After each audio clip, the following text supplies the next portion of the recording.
오늘 함께 나눌 하나님 말씀은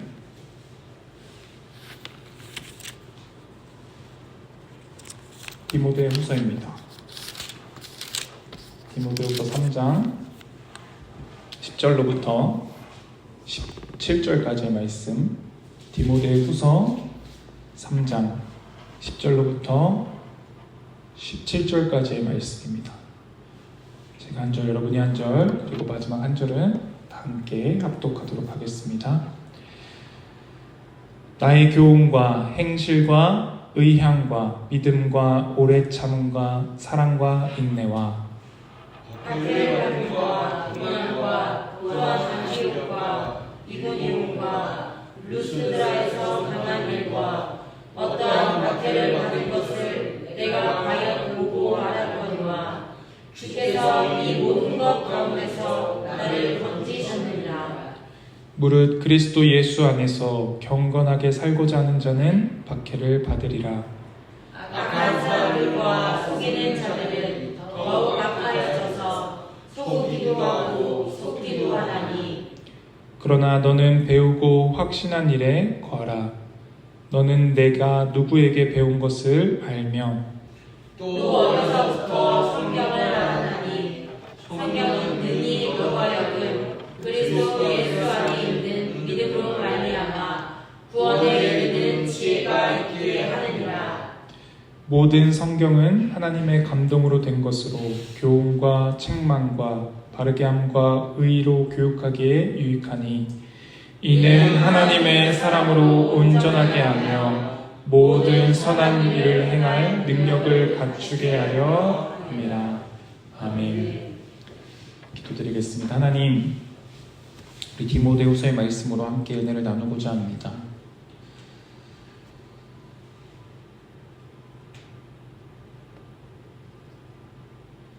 하나님은 우리에게 약속하시고 그 약속의 말씀들을 이루어 오셨습니다.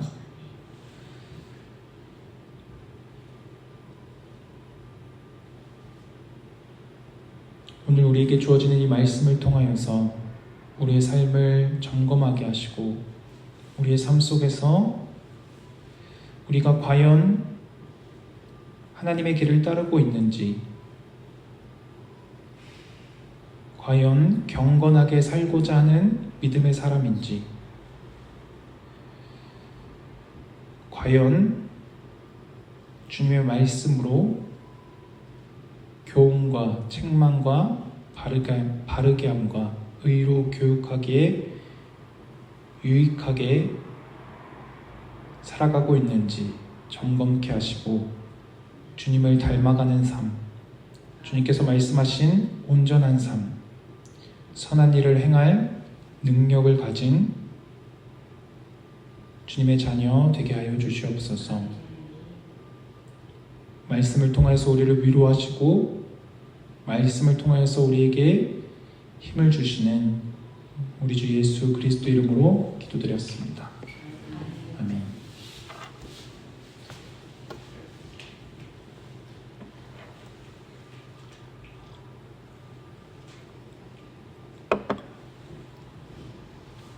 신약 성경에서 가장 중요한 인물 중에 하나를 뽑자면 바울을 많이 이야기할 겁니다. 바울은 신약 성경의 많은 부분을 기록했고 또 많은 신학적인 체계를 확립한 사람이기도 합니다. 바울이 또 중요한 이유는 바울은 예수 그리스도를 핍박하는 사람이었지만 거기서 돌이켜서 하나님의 은혜로 말미암아서 그리스도를 믿는 자, 그리스도를 따르는 자가 되었다는 것입니다. 그 바울은 결혼하지는 않았지만 바울에게는 아들이 몇 있었습니다. 영적으로 낳은, 영적으로 받아들인 아들이 있었습니다. 그 아들 중에 하나가 디모데라는 사람입니다. 그래서 디모데 전후서가 있는데 디모데 전후서는 목회서신이라고 불립니다. 목회서신. 목회를 어떻게 해야 하는가에 대해서 바울이 기록한 것입니다. 이 바울이 디모데 전후서에서 가장 강조하는 것은 복음입니다. 복음. 우리가 잘 알고 있는 복음. 예수 그리스도로 말미암는 복음에 대해서 바울은 강조하고 복음을 선포하라라고 말하고 복음을 수호하라고 이야기하고 복음을 가르치라고 말하고 있습니다. 그것을 쭉 강조하면서 이제 잘못된 교훈을 가르치는 이들을 경계할 것을 말하고, 그리고 나서는 이제 후반부에 다다른 것입니다. 디모데후서는 4장이면 끝이 납니다. 그래서 3장 마지막쯤을 우리가 읽고 있는 것입니다.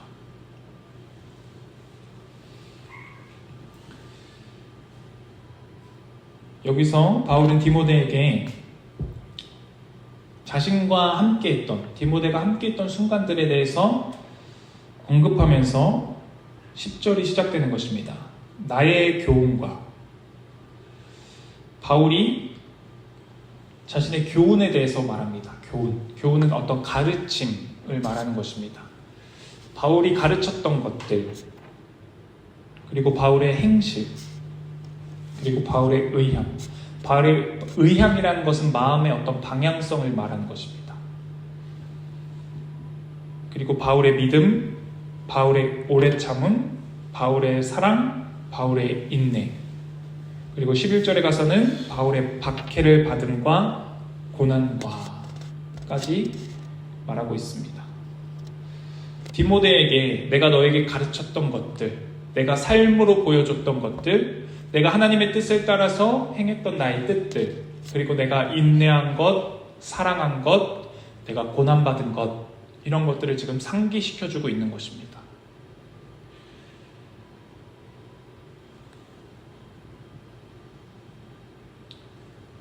왜 이것을 상기시키고 있냐 하면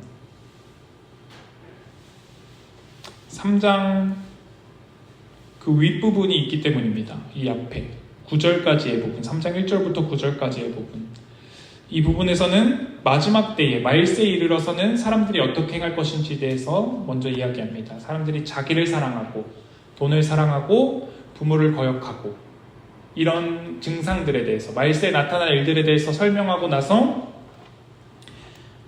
그들 중에는 남의 집에 가만히 들어가로 시작되는 6절이 있습니다.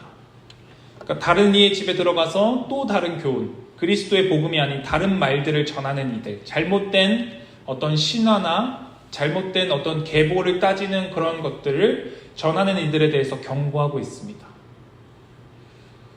그리고 나서는 바울이 그들에게 휩쓸리지 말고, 그들 때문에 혼란스러워하지 말고 너는 네가 받은 것을 굳게 지키라 라고 이야기하고 있는 것입니다.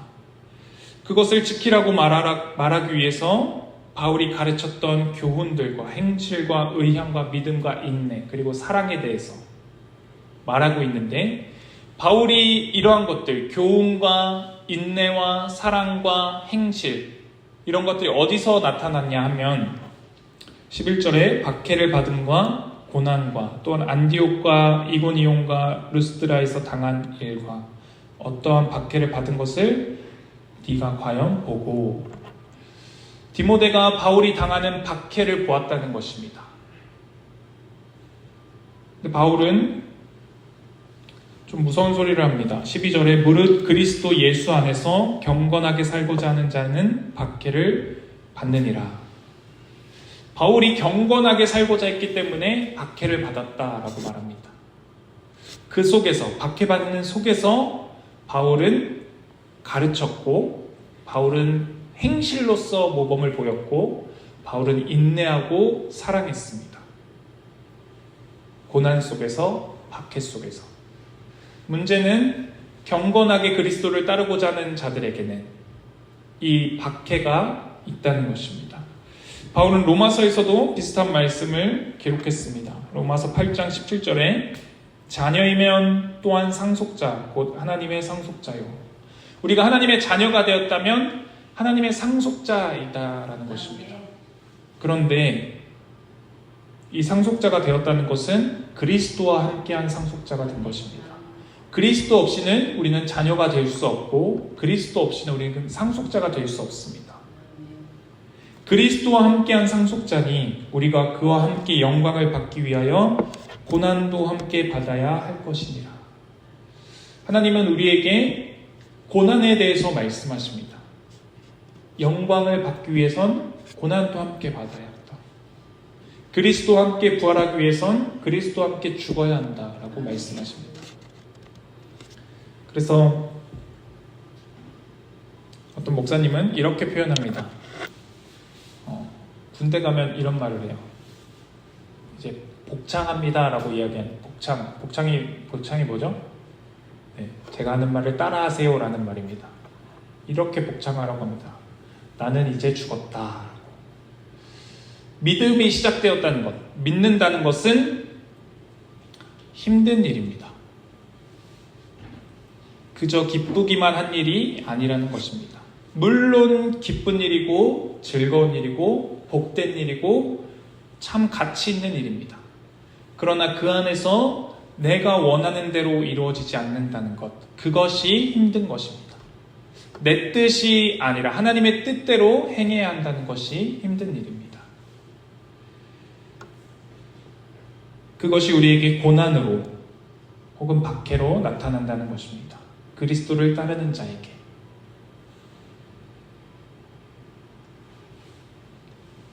그러나 하나님은 우리를 고난 가운데 버려두지 않으십니다. 감사하게도 11절 하반절에는 이렇게 기록하고 있습니다. 주께서 이 모든 것 가운데서 나를 건지셨느니라. 하나님께서 바울을 이 모든 고난과 박해 속에서 건지셨다라고 말하고 있습니다. 디모데에게 지금 이야기하고 있는 것입니다. 내가 어떻게 가르쳤는지, 나의 행실이 어땠는지, 내가 어떻게 사랑을 행했는지, 내가 또 어떻게 인내했는지, 오래 참았는지 네가 다 보지 않았느냐? 나는 고난 속에서, 박해 속에서 그러한 일들을 행해왔다. 그러나 하나님이 나를 버려두지 않으시고 나를 건져내셨다라고 기록하고 있습니다. 근데 문제는 이 건져내셨다라는 말씀을 잘 보아야 한다는 것입니다. 하나님께서 건져내셨다는 것이 그 고난이 더 이상 없게 하셨다라는 말씀이 아니라는 것입니다. 바울의 사역은 끊임없는 고난의 연속이었습니다. 그의 생의 마지막에는 죄수로 잡혀가서 왕 앞에서 복음을 선포하기 위해서 그는 고난당하는 것을 택했고 그 길로 하나님께서 인도하셨다는 것입니다. 근데 오늘 본문에서 바울이 고백하기는 주께서 이 모든 것 가운데서 나를 건지셨느니라 라고 고백합니다. 이 모든 것 가운데서 나를 건지셨다. 이것은 시편 23편에서 다윗이 고백했던 고백과 비슷합니다. 다윗은 23편 1절에서 4절에 이렇게 고백합니다. 여호와는 나의 목자시니 내게 부족함이 없으리로다. 그가 나를 푸른 풀밭에 누이시며 쉴 만한 물가로 인도하시는도다. 내 영혼을 소생시키시고 자기 이름을 위하여 의의 길로 인도하시는도다. 여기까지만 있으면 참 좋은데 4절 한 절이 더 있습니다. 내가 사망의 음침한 골짜기로 다닐지라도 해를 두려워하지 않을 것은 주께서 나와 함께 하심이라. 주의 지팡이와 막대기가 나를 안위하시나이다. 다윗이 사망의 음침한 골짜기라고 말합니다. 사망의 음침한 골짜기. 여호와가 나의 목자가 되셨는데 그가 나를 푸른 풀밭으로 인도하시고 꿀을 먹게 하시고 물을 마시게 하시는데 그럼에도 불구하고 나에게는 사망의 음침한 골짜기가 아직도 있다는 것입니다. 그러나 다행인 것은 주께서 나와 함께 하신다라고 다윗도 고백하고 있습니다. 바울도 주께서 이 모든 것에서 나를 건지셨다라고 고백하는 것이 이 모든 것에서 내가 떨어져서 따로 있게 하셨다라는 것이 아니라 그 속에서 내가 이기게 하셨다. 내가 감내하게 하셨다. 감당하게 하셨다라고 고백하고 있다는 것입니다.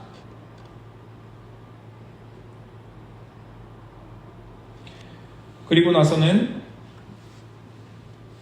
13절의 말씀이 이어집니다.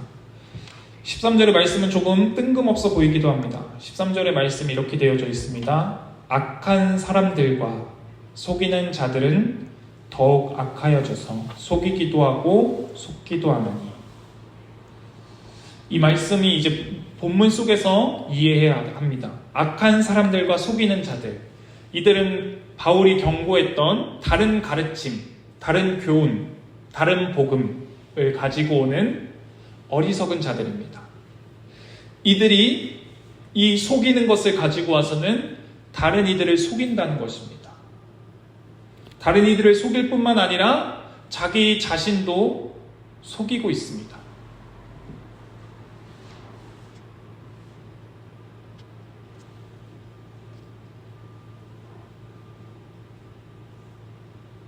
그리고 나서 14절의 말씀이 이어지는 것입니다. 그러나 너는 배우고 확신한 일에 거하라. 그러나 그들은 속이고 자신도 속고 있습니다. 그러나 너는 배우고 확신한 것 위에 거하라 라고 말하고 있습니다. 배우고 확신한 것. 이것은 복음을 말하는 것입니다. 바울이 가르친 것은 복음이었습니다. 그리스도로 말미암는 복음, 그리스도로 말미암는 생명의 말씀, 하나님 나라의 복음에 대해서 바울이 말하고 있는 것입니다. 이것 위에 거하라 라고 바울은 분명하게 이야기하고 있습니다. 우리는 세상이 악해질 때에, 세상이 세상의 길로 갈 때에 우리는 복음 위에 굳건하게 세워져야 합니다. 복음을 붙들어야 합니다.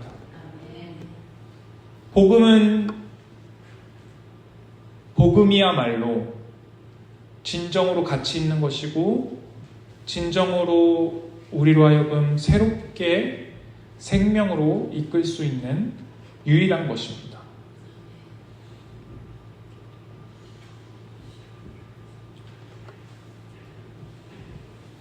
여기서 우리가 한 가지 집중해야 할 것은 배우고라는 것입니다. 배우고.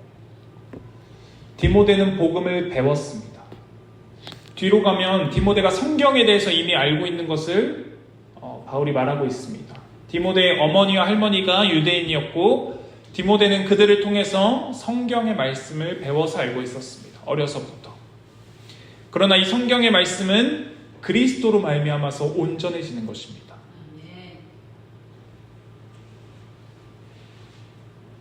이 그리스도를 배웠습니다.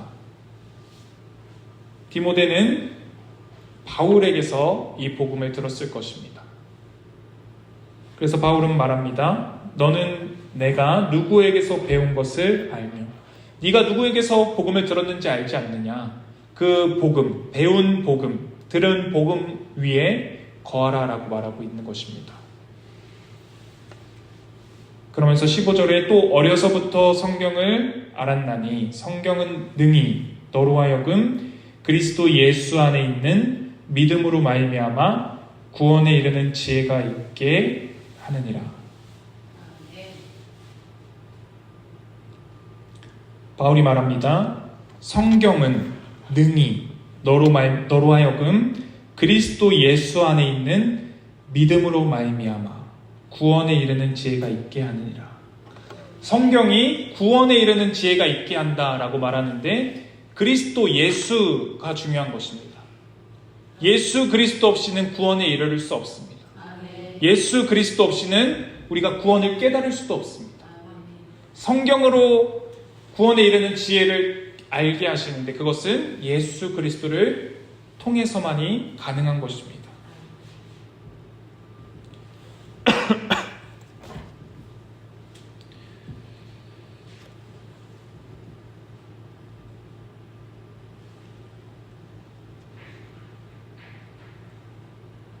문제는 우리가 이 복음을 바르게 알아야 한다는 것입니다. 바울은 분명하게 배운 것이라고 표현했습니다. 복음은 배우지 않고는 바르게 알 수 없습니다. 우리가 하나님의 말씀을 통해서 복음을 깨달아야 합니다. 복음을 알아야 합니다. 복음을 배워야 합니다. 이것으로 자녀를 교육해야 하고 이것으로 나의 삶을 점검해야 하고 이것으로 나의 믿음을 점검해야 합니다.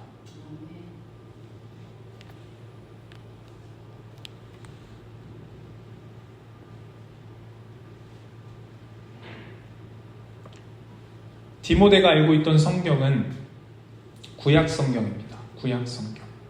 그래서 바울이 그리스도로 말미암아서, 그리스도를 믿는 믿음으로 말미암아서 구원에 이르는 지혜라고 말하고 있는 것입니다. 한 목사님은 구약과 신약을 설명하면서 이렇게 설명하십니다. 구약은 마치 우리가 외국 영화를 볼 때 화면만 보는 것과 같다라고 말씀하십니다. 구약에는 여러 장면들이 있습니다. 그러나 이 장면들이 무엇을 의미하는지 우리가 화면만 봐서는 잘 알 수 없는 것처럼 구약은 영화의 화면을 나타내는 것이고 신약은 영화의 자막을 나타내는 것입니다. 그래서 신약이 구약의 말씀들이 무엇을 말씀하고 있는지, 무엇을 향하고 있는지, 무엇을 나타내고 있는지 신약의 말씀에 와서야 드디어 풀어진다는 것입니다. 그래서 그리스도로 말미암는 믿음으로 말미암아서 이 성경, 구약의 성경이 구원에 이르게 하는 지혜를 우리에게 준다라고 말씀하고 있는 것입니다.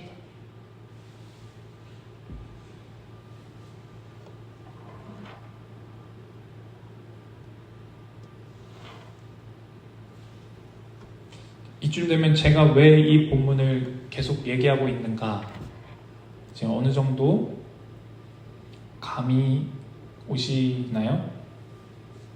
왜 이 본문을 선택했는가?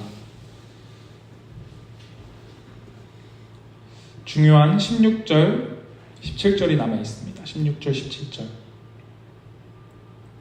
우리가 너무 잘 알고 있는 말씀, 많이 들은 말씀이죠. 모든 성경은 하나님의 감동으로 된 것으로. 하나님의 감동으로 성경이 쓰여졌습니다. 성경은 수많은 저자들이 기록했지만, 또는 이름 모를 저자들이 기록한 성경도 있지만, 이 성경은 하나님의 감동으로서 된 하나님의 말씀임을 우리가 믿습니다.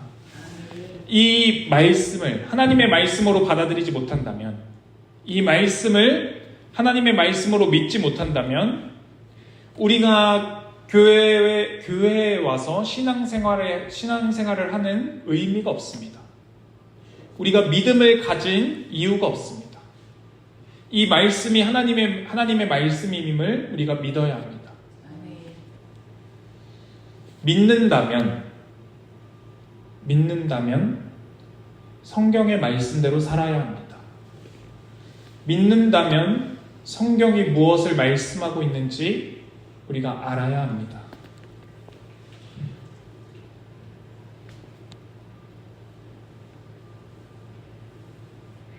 바울이 말하기를 성경에 대해서 4가지를 이야기합니다. 성경은 교훈과 책망과 바르게 함과 의로 교육하기에 유익하다라고 말하고 있습니다. 먼저 교훈입니다. 교훈. 메시지 성경은 이것을 우리에게 진리를 보여주고 라고 번역했습니다. 우리에게 진리를 보여주고. 성경은 우리에게 진리를 보여줍니다. 진리가 무엇인지 깨닫게 하십니다. 하나님은 우리에게 진리에 대해서 말씀하고 있습니다. 진리는 곧 그리스도이시며 진리는 곧 하나님이십니다. 아멘. 세상에는 수많은 기준들이 있고 수많은 판단들이 있습니다. 자신이 옳다고 생각하는 대로 생각하고 행동합니다. 자신의 소견에 옳은 대로, 내가 보기에 옳아 보이는 대로 행합니다. 그러나 그 옳아 보이는 것들이 제각각이고 각자의 기준에 달려 있습니다.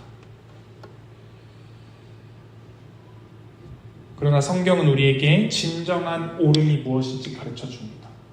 성경은 우리에게 어떻게 살아야 하는지, 어떻게 사는 것이 진정한 가치 있는 삶인지, 무엇이 진리인지, 사랑이 어디서부터 오는지, 생명이 어디서부터 오는지 하나님은 성경을 통해서 우리에게 말씀하고 있다는 것입니다. 하나님께서 모든 것을 이끌고 계시고 하나님께서 이 역사 안에서 일하고 계심을, 그분은 성경을 통해서 우리에게 말씀하고 계십니다.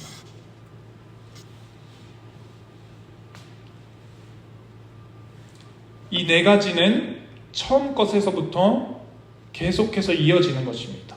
교훈, 진리를 가르치심으로 하나님은 우리에게 성경을 통해서 말씀하십니다. 그리고 나서 그 다음으로는 책망하십니다. 성경은 우리에게 책망하십니다. 메시지 성경은 이것을 이렇게 번역했습니다. 성경은 우리의 반역을 드러내며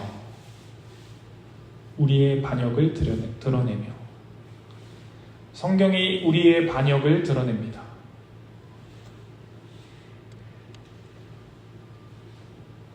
이런 생각 많이 해보셨죠? 아담이 선악과를 먹지 않았다면 내가 이 고생 안 해도 될 텐데, 선악과를 먹어서 내가 이 고생을 하게 하다니, 아담 멍청한 사람, 이런 생각 많이 하시죠? 네, 저도 많이 했습니다. 그 아담만 잘 먹었으면, 안 먹었으면, 이제 그 생명나무 실과만 먹었으면 얼마나 기쁘고 복된 동산 안에서 대대자손 영원토록 하나님과 행복하게 지냈겠습니까? 그러나 성경이 우리에게 말씀하시기를, 성경은 우리의 반역을 드러내고 있습니다.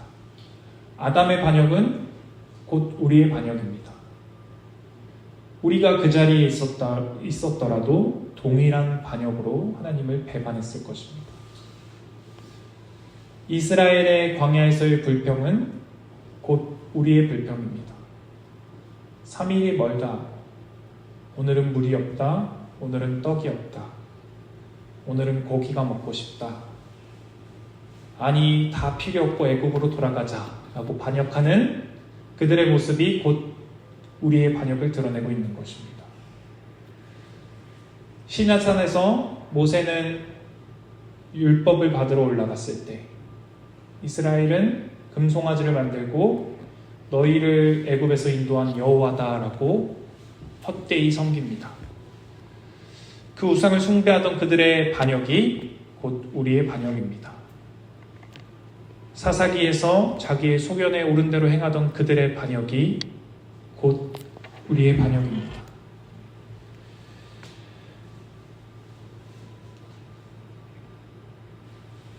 내 마음에 합한 자다라고 말씀한 다윗이 넘어진 반역이 곧 우리의 반역입니다. 이스라엘의 실패가 곧 우리의 실패입니다.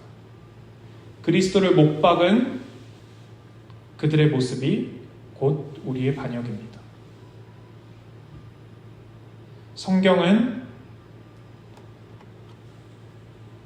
나를 위해서, 우리를 위해서 쓰여졌다는 것입니다. 그들의 이야기를 기록한 것이기도 하지만 그것을 통해서 하나님은 우리에게 말씀하신다는 것입니다. 우리에게 진리를 말씀하시고 우리에게 우리의 반역됨을 책망하고 계십니다.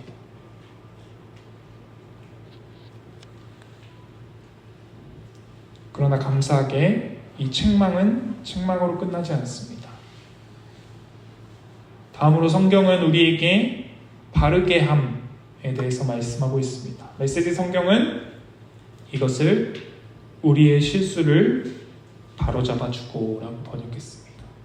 바르게 함. 바르게 하는 것은 우리의 실수를 바로잡아주시는 것입니다. 우리로 하여금 반역에서 돌이키게 하시는 것입니다.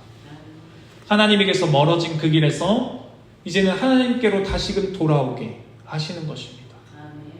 선악과를 따먹어서 하나님과의 단절로, 하나님과의 영원한 분리로 끝날 인생에서 돌이켜서는 그것을 넘어서서 이제는 우리를 자녀 삼아 주셨습니다.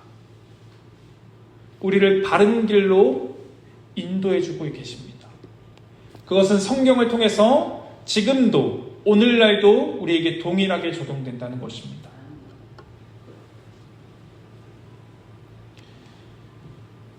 우리 히브리서를 나눌 때 12장의 말씀 기억나십니까? 하나님께서 징계하지 않는 자녀는 사생자다라고 기록했습니다. 거기서의 징계는 자녀 만들기라고 말씀드렸습니다. 하나님은 우리를 자녀로 만들고 계십니다. 바른 길로 인도하고 계십니다. 그른 길에서, 그릇된 길에서, 반역의 길에서 돌이켜서 이제는 하나님을 섬기는 길, 참된 생명의 길, 참된 복된 길, 즐거움의 길, 기쁨의 길로 우리를 인도하고 계신다는 것입니다. 이것을 성경을 통해서 하고 계십니다.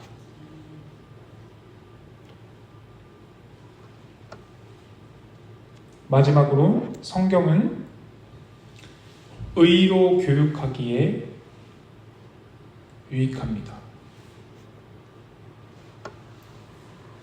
메시지 성경은 이것을 이렇게 번역했습니다. 우리를 훈련시켜 하나님의 방식대로 살게 합니다.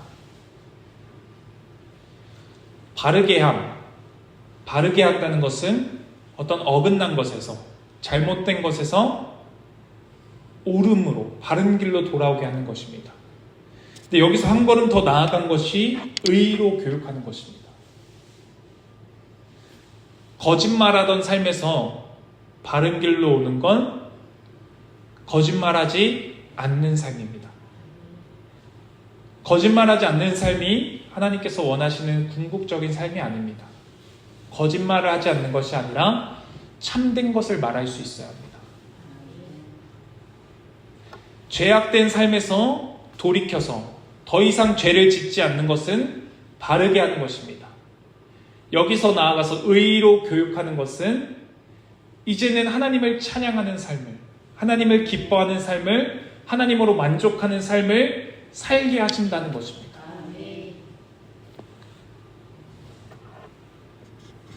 하나님은 우리를 가치 있는 길로 부르십니다. 하나님은 우리를 명예로운 길로 부르십니다. 하나님은 우리를 의미 있는 그곳으로 이끌고 계십니다. 다만 나쁜 일을 안 하는 것이 아니라, 다만 세상 사람들이 행하는 행악을 금하는 것이 아니라, 거기서 그치는 것이 아니라, 이제는 하나님을 사랑하는 자리로, 이웃을 사랑하는 자리로 나아가게 하신다는 것입니다. 이것이 의로 교육하는 것입니다. 하나님이 무엇을 통해서? 성경을 통해서 이렇게 일하신다는 것입니다. 네 가지였습니다. 하나님은 우리를 교훈하십니다. 진리로 가르치십니다. 책망하십니다. 우리의 배반을 드러내십니다. 그리고 바르게 하십니다. 죄악된 길에서 돌이키게 하십니다. 그리고 의로 교육하십니다. 이제는 우리로 하여금 더 나아가자라고 말씀하시는 것입니다.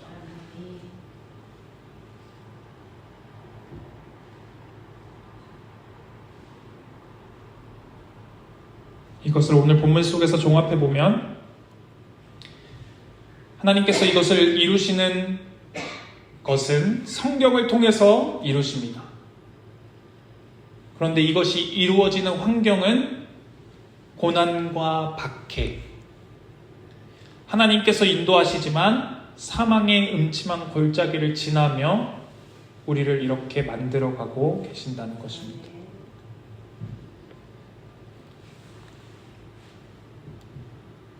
마지막 17절의 말씀이 있습니다. 이는으로 시작됩니다. 이는 하나님께서 이렇게 일하심은, 하나님께서 우리에게 고난을 허락하시고, 하나님께서 우리를 사망의 음침한 골짜기로 인도하시고, 하나님께서 성경으로 교훈하시고 책망하시고 바르게 하시고 의로 교육함은, 이는 하나님의 사람으로, 하나님의 사람된 우리, 하나님의 사람으로 온전하게 하며, 하나님께서 우리를 온전하게 만드시고 계십니다. 온전하게 하며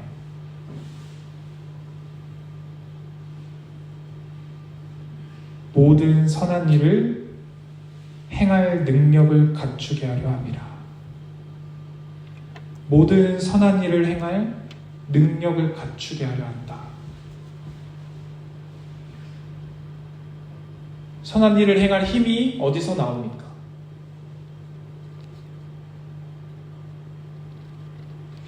우리 나 자신을, 나의 내면을, 나의 마음을, 내가 만들어내는 결과물들을 너무나도 잘 알고 있지 않습니까? 우리 안에서 선한 것이 나올 수가 없습니다. 그런데 하나님은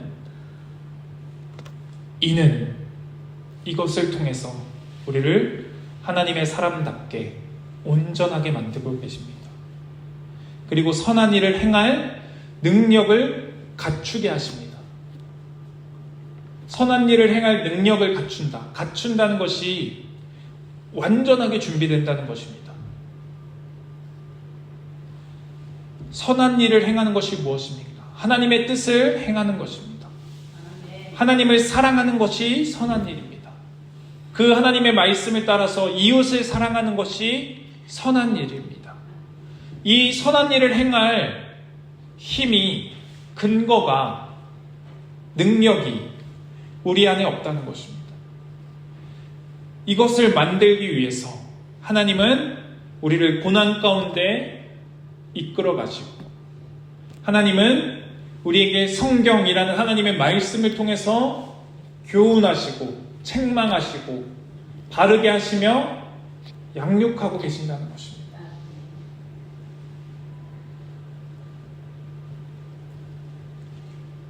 지난 한 해 동안 제 설교의 핵심은 매번 같았습니다. 하나님께서 우리를 양육하고 계신다는 것입니다. 우리의 삶이라는 상황 속에서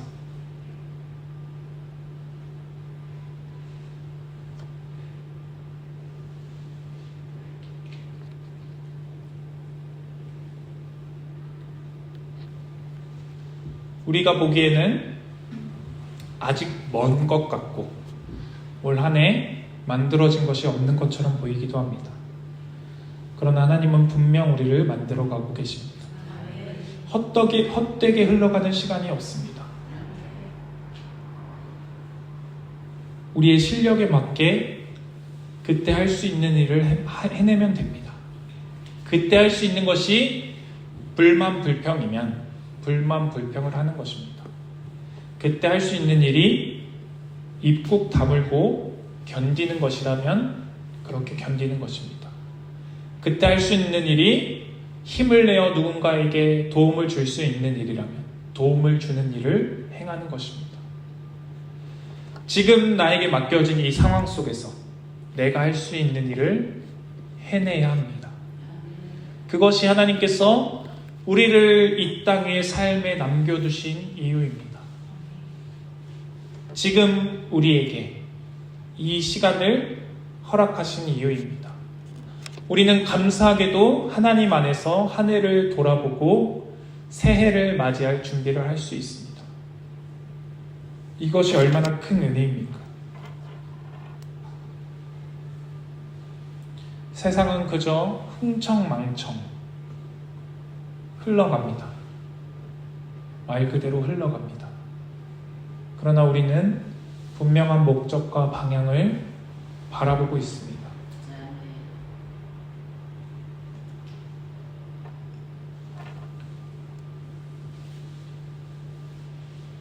이제 왜 제가 이 본문을 잡았는지 아시겠나요? 무슨 말을 할까요, 제가?